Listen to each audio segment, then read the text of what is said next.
Hi, folks. You're with Tacitus today your pushback channel, and thank you for joining this audio live stream.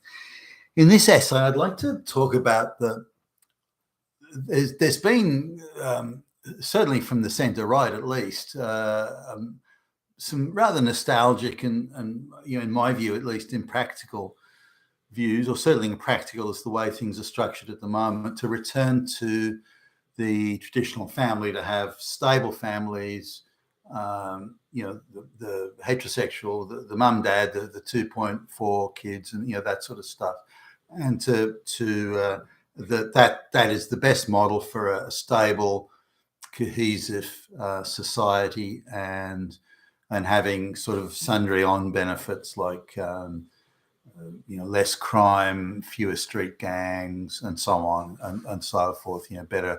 Better results at school, lower social security payments, and it's really a win sort of all round, or is seen to be. Now, I don't disagree with that, by the way. I think that's true, and I think it's accurate. But is it affordable? Can it be done in the same way as it was 30, 40, 50 years ago, and so on? So we need to, I guess, to look at a couple of things here. But firstly, the wealth of the post-World War II boom was reasonably unique in human history. You don't get too many of those sort of episodes, and when you do, they tend to be fairly brief, 10 to 15 years maximum. We've had a sort of a boom that went for longer than that. If we look at it between its sort of apex, it's beginning its apex, it went for close on 30 years, 28, 30 years. So, and then started to go downhill fairly rapidly. And there are a variety of causes for that, but we look at a situation today in terms of cost of living, and it's a landscape that is vastly, vastly different from, say, the mid-1970s. Now, if we take again the sort of the family unit at its high point before widespread divorce sort of kicked in and became commonplace and was encouraged by governments, and before women were entering the full-time workforce as adults, those sort of social changes. When women used to go to work and work full-time, certainly when I was a kid, when they left school or left, because some got married out of high school, but they very few women went to college. Not many men went to college, by the way, back in the day, or university. But this idea of women never worked is crap. Women worked until they got married. They continued to work until they were pregnant, and usually part the way through the pregnancy, and then they would stop work and would become, for the most part, full-time mothers. For those who had husbands on lower wages, the bottom end of the middle class sort of wage spectrum, those women would often return to work. But due to the social cohesion of the time, these families could get, the retired grandparents would look after the children while both the parents worked, and these sorts of things. And these are less and less the case today than were then, so that in many instances, people don't have the option of getting grandparents or other relatives to look after the children. And because of the social breakdown, even if there are relatives around that potentially could do it, they're barely on speaking terms, and therefore those people are deemed as, those relatives are deemed as non, persona non grata when it comes to looking after the children. So in fact, there's quite a lot of that. It surprised me how much it was. So anyway, the social breakdown, of course, has led to other on costs, such as not having grandparents to look after children while you go to work, and that's a big thing. If you've got grandparents to look after your children, then while you work, then that's a huge benefit, because not only do you keep the care within the family and with people and trust and this sort of thing, but you're not paying the very expensive, in some case, childcare fees and the daycare, which effectively consume 50% of your extra income anyway from working. So it's a huge financial and social and cultural benefit to be able to do that. This is where the Indians and the Chinese, have a huge benefit over a lot of white people. It's quite typical in those cultures to have 3, 4, 5 generations living in the one house.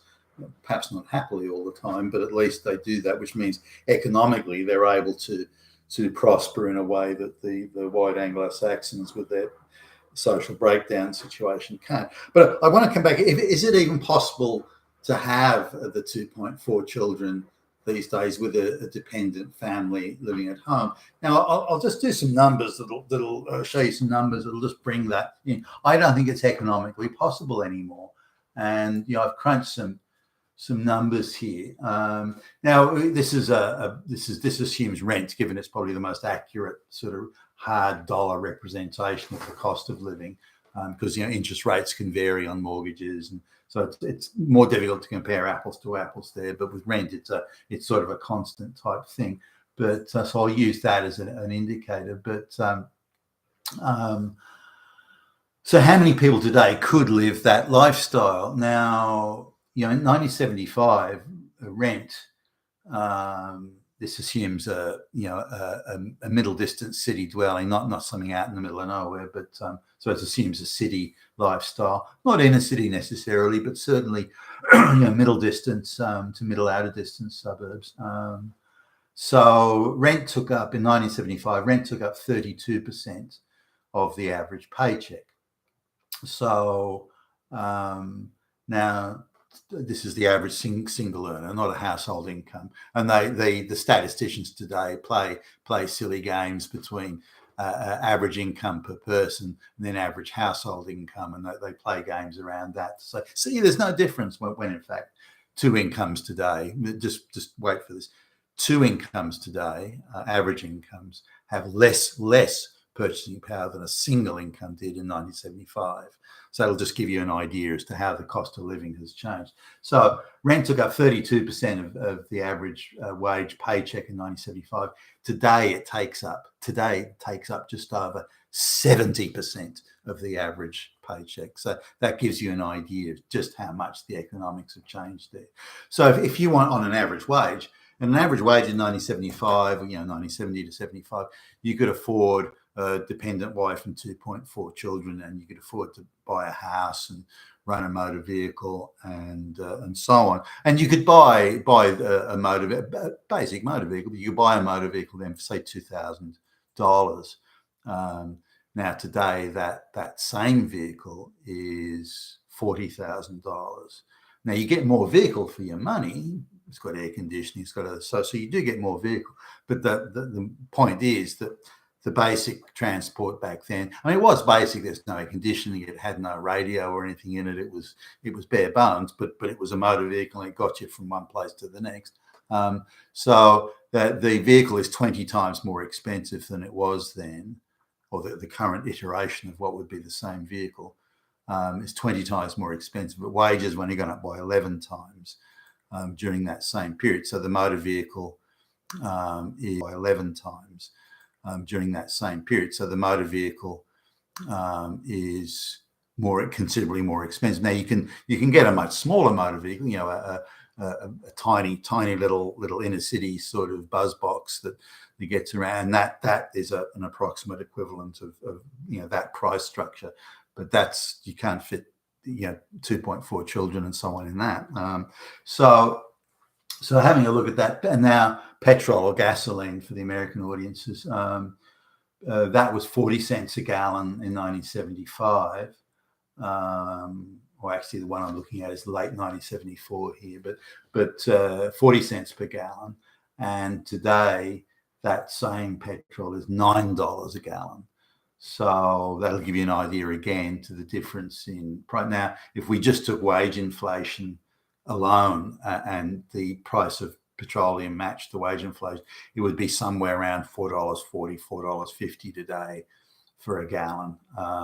But in fact, it's double that, slightly more than double that in reality. So this gives you an idea of the difference in costs. So this gives you an idea of the difference in costs. So given those difference in costs, how many people can afford to have the dependent wage earner can have the dependent wife and 2 children, even if that dependency is, say, for the first 5 or 6 years of the children's life, where they're at home, and then as soon as they start school, that they've got before hours and after hours daycare run by the school, which isn't horrendously expensive, not like the full daycare thing if your child's quite young, or if your child's in preschool age. Now, the cost of that is it's doable for someone on average wage. So now, if you look today at somebody who's got 2 children and they want to have the 5 or 6 years, first 5 or 6 years of the children. This assumes that they have twins, by the way, which is rare. Usually it'll be 2 separate pregnancies and 2 separate instances of staying home caring. But less than 25% of income earners make enough money to live this lifestyle. So only 1 in 4 can really afford it. By the way, this assumes that they're not getting, say, government welfare housing, or they haven't inherited a house or something like that. This assumes they're doing everything from their own income, which isn't always the case. But so less than 25, but say 22% can afford that. So 1 in 4, 1 in 5 in that range could afford that, and even then they could only afford it temporarily. The mother would have to go back to work as quickly as possible to be able to keep all that together. Particularly as the kids got older and considered things like college and the like. So now, if we look at people that can live completely independently of that, they need no help. They can stay at home, and they can live in a nice area, because the mathematics I'm assuming there is a sort of just under the middle of the middle class. That's not an unpleasant area necessarily. You can achieve that either that sort of price structure by living well out of the city. So you're commuting 2 hours a day each way, or you can live closer in, but then you have a higher cost structure. So then if you're living closer into the city for better transport links, then about 15% of the population can afford temporary, again, for just say the first 5 or 6 years, can afford temporary stay at home, one of the income earners stay at home. But if you want to be able to live completely independently, where you want in a nice area with nice schools and all that sort of stuff, then only about 1.5. Just understand, this has gone from 70% of the population that could afford this sort of lifestyle in 1975, 70%. It's now down to 1.5% of Western people can afford this sort of lifestyle. Now, again, it assumes that you're giving a quality of life to your children, and you're enjoying a certain quality of life as well, as in, again, the nice area, the tree-lined street, and you're not buying the cheapest bargain basement, heap of shit car you can find, and that sort of thing. So, but it's a very small number of people that can afford 2.4 children, and the stay-at-home care, and also do that with the trappings of life, again, that you can buy a new car every 5 years, that you can afford an annual vacation, and you can afford to send your kids to a private school rather than a government school. That's only 1.5% of the population, working population, can afford that. That is an illustration of just how drastically the cost of living has changed. So really, it's quite nostalgic, and I don't disagree with the sentiment that children, stable families and all that sort of thing, and the reduced divorce rate, 2.4 children, stay-at-home mum. I don't dispute that that's a better recipe for social cohesion than the other models that we're seeing, or that we're experiencing now, for that matter. Look at all the angry young people that are being cycled through the NGOs and radicalised. They'd be much less susceptible to that if they'd come from stable families. Nearly every angry person you meet in an NGO has come from some sort of family breakdown type situation. Not all, but some sort of family breakdown situation. Or, the angry feminist mum and that sort of stuff. So So when we look at this in its wider sort of context, the bottom line is be nostalgic about it all you want and say it's a much better way of having a cohesive society, and it is, but it's simply not affordable until the cost of living issue is addressed. Until that is addressed, then it is simply not possible to go back to those nostalgic days or to have that sort of society, the atomized, fractured society that's lost all confidence in itself. That's the current model, and the one that is heading into the future, that's going to march us into the sort of disaster that the globalists are preparing for us.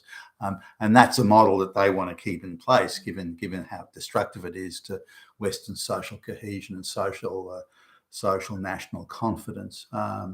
But until the cost of living returns to approximately what it was in 1975, then those sort of possibilities simply don't exist. It's not an issue that people necessarily don't want children or don't want to get married, or there are a whole load of factors there, such as restoring validity to the marriage contract, to making children, the cost of living so children are affordable. It's a whole lot of things along that line. Encouraging women to believe that marriage is an evil institution and all this sort of thing. All of that is part of what feeds into what we're seeing today. But the cost of living is that's where the rubber meets the road.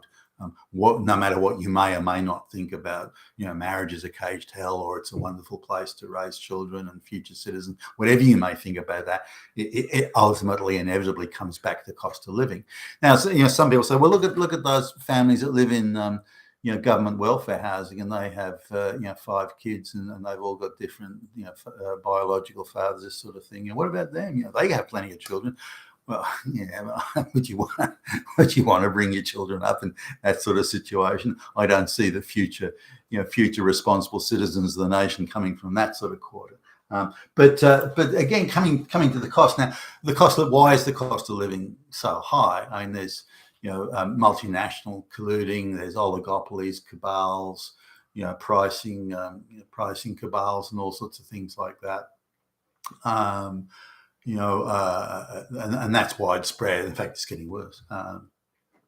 But the important thing is that the cost of living on essentials, the cost of living on non-essentials.